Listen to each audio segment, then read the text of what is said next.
¿Estás ahí? ¿Estás a bordo de AM550? ¿Estás a bordo de 24/7 Noticias? ¿Salimos? Viaje al puerto de la noche. El pasaje que nos merecemos a esta hora. En esta noche, en esta vida. Subite que nos espera lo mejor. Viaje al puerto de la noche. Conduce el escritor y periodista Sergio Sarachu.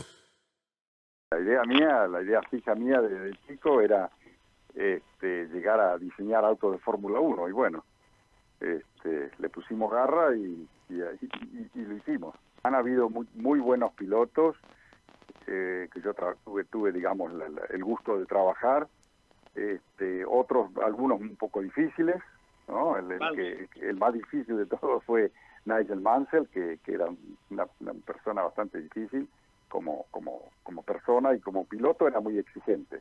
Ajá. ¿No? Y entonces, bueno, cuando llegaba el momento de trabajar y de sacar los tiempos, era un gusto porque él te respondía. Pero uno hacía los cambios en el auto y el tipo respondía con tiempo. Pero bueno, de los pilotos que más recuerdo, así digamos, como de términos de datos, Martin Brundle era muy bueno en ese aspecto, Stefan Modena también, Mark Brundle, Raikkonen también, que corrió el Sauber que yo hice, y bueno, hay varios, Patrese fue un piloto también excelente, de César era muy buen piloto, difícil también de carácter, pero siempre en esa época la información que te daba el piloto era prácticamente la única información que uno tenía. Entonces, claro, todo lo que uno podía cambiar en el auto dependía de lo que te decía el piloto. Claro. ¿No? Y tiempo por vuelta o tiempo de curva que podíamos llegar a tomar, pero no había digamos, adquisición de datos como hay ahora. No, eso empezó recién, qué sé yo te diría, finales casi de los años 80, cuando empezamos a tener datos. ¿No? Porque claro, imagínate que teníamos ocho canales en el primer adquisición de datos en el año 89, hoy día tienen miles de canales. Yo tuve la suerte en la época mía de trabajar con, digamos, me faltó Colin Chapman. Ajá. Pero yo trabajé con Patrick Head, trabajé con Gordon Murray, con Rory Byrne, con Dan Gurney, o sea que tuve, digamos, la suerte de tener maestros al lado mío, gente que sabía, como en la Argentina había tenido la suerte de trabajar cerca de Oreste Berta y de Pedro Campo, por ejemplo, claro, ¿no? Claro. Y tener, digamos, la brújula de la dirección de Heriberto Pronello, o sea que siempre tuve esa suerte de tener los contactos y poder aprender de ellos. Patrick fue uno de los que más aprendí, te podría decir, porque era el que más se parecía a mi manera de ver el automóvil y mi manera de ver la ingeniería aplicada a los automóviles de carrera. Dentro de un equipo, el equipo Williams era en particular, siempre ponían un piloto contra otro. Claro. No, era una de las características de Frank Williams.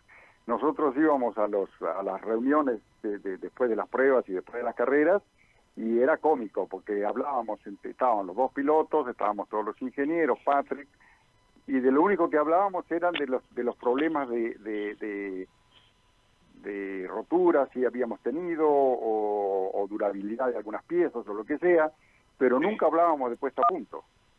De puesta a punto yo iba con Mansell, Frank Burney iba con Nelson, y cada uno hablaba con su ingeniero y con su piloto, ¿no? Y por eso era que Mansell, digamos, le agarraba ese nerviosismo cuando venía Nelson a hablarme en castellano. Claro. Ahora, por ejemplo, en Brabham, si bien entre los dos pilotos había al principio, con Patrese y De Cesaris, había una cierta animosidad, porque eran los dos italianos y no se tenían mucha simpatía, era difícil. Pero después, por ejemplo, tuve la suerte de trabajar con Brundle y Modena un año, y después con Brundle y Blundell a los 2 años, y realmente con ellos dos era trabajar en equipo, o sea, se compartían la información, nos facilitaban el trabajo y podíamos progresar mucho más, ¿no? que era el sistema que yo favorecía, pero en Williams yo no tenía ese poder, digamos, de poder organizar la cosa, porque yo no era el jefe, pero ya en Brabham sí, entonces yo lo organicé a la manera como yo quería, que era con diálogo completo y permanente para poder avanzar lo más rápido posible, ¿no? Claro. ¿Y cuál fue el mejor auto, el auto que vos decís, Sauber, lo que decíamos recién, todos los autos que tuviste participación en el diseño y demás? ¿Cuál es el mejor auto que vos, si tuvieras que elegir uno, te quedarías hoy? Mirá, de todos los autos que yo diseñé, el que más, digamos, el que yo considero mi mejor auto, no fue el más exitoso, que fue el Ford Metal. Tenía muchas innovaciones técnicas que tardaron unos años en verse en otros autos. Claro. Y por eso es que yo lo tengo, digamos, tan cerca mío, porque es el auto que yo más influí, porque tuve, digamos, el control completo del diseño, la construcción, el manejo, todo, porque lo hizo mi empresa, ¿no? Ahí yo ya tenía mi propio equipo de gente. El auto más exitoso que hice yo como jefe de diseño fue el Sauber. El Sauber. Y la idea era que el Sauber del 2002 iba a ser, digamos, lo que el Ford Metal había sido en el 92. Pero bueno, no tuve esa oportunidad porque hubieron problemas políticos en el equipo y bueno, no se dio. Las exigencias y la competitividad de la Fórmula 1 ha llevado a desarrollar tecnologías que son propias para la utilización de Fórmula 1 o de automóviles de carrera. Entonces, hay una transferencia de tecnología, pero ya no como había antes. Uno supone que el futuro está en los autos eléctricos, en las ciudades y los híbridos en la larga distancia, ¿verdad? Bueno, sí, eso es lo que, digamos, lo que venimos viendo en los últimos años, que las baterías todavía, si bien tenés Tesla y tenés el Porsche y tenés 2 o 3 autos que están, digamos, se están haciendo para larga distancia, la larga distancia de ellos son 300 a 500 kilómetros, lo cual no es mucho. Claro. Y los tiempos de carga son muy largos, entonces dificulta los viajes largos, pero para ciudad, sin ninguna duda, tiene que ser eléctrico todo. Colectivos, taxis y los autos que se muevan dentro de la ciudad. Porque hay que limpiar el aire. Hay que limpiar el aire. Una última pregunta muy cortita. ¿Es posible que en un futuro, yo no sé si es cercano, lejano, autos a hidrógeno? Sí, es probable, porque aparte hace ya años que se está investigando el hidrógeno como generador de electricidad. Claro. O sea que esa digamos, es el futuro. Pero hay un chiste que se dice que el hidrógeno es el combustible del futuro y ha sido el combustible del futuro por los últimos 25 años.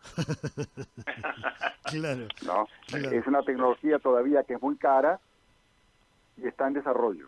Y todo digamos, la inversión que se está haciendo ahora en lo que es almacenamiento de energía se está haciendo en baterías. El hidrógeno queda un poquitito a un lado, pero el futuro es el hidrógeno, sin ninguna duda. Muy sintéticamente, lo que estás desarrollando en estos días, en esta época.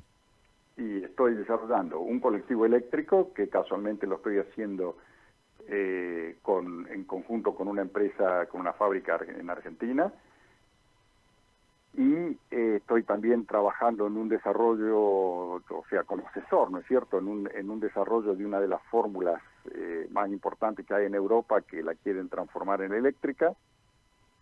Y después, bueno, trabajamos en la consultoría que yo manejo. Tenemos varios proyectos vinculados al automovilismo o no, de distinta índole, ¿no? Pero fundamentalmente en la parte mía, digamos, lo que yo me ocupo en forma personal es toda la parte de vehículos eléctricos.